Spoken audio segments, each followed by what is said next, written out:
I was actually really pleasantly surprised by how welcoming this community was, because you hear so much about, especially women in tech and the tech industry at large is, maybe not always the most friendly or welcoming, but my experience has been like so warm and so welcoming.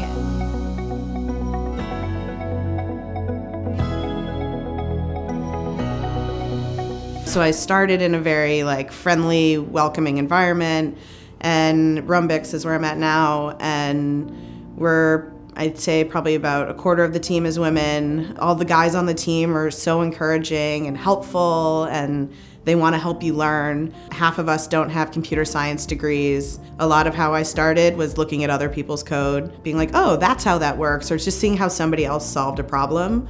I was just looking at a block of code the other day, just kind of sat back and I was like, that was a really inventive solution to that problem that I don't know that I would have gotten there right away. But now having seen it, that inspired me to think about that way to solve a future problem that I might have. I'm always surprised by the different ways that people solve the same problems, because that's kind of the fun thing about code is you can do the same thing 4 different ways. And so what's the cleanest, what's the easiest for somebody else to come in and understand? There is a lot of creativity there that I think sometimes gets undersold, because you think engineering kind of comes up stodgy or not the most creative, but it really is a lot about creative problem solving. There's so much access to learning new technology online now that you don't have to necessarily go to college to learn this stuff, that if you're driven and you can get to a public library and use the internet there, and you can learn whole programming languages, and all their documentation is up online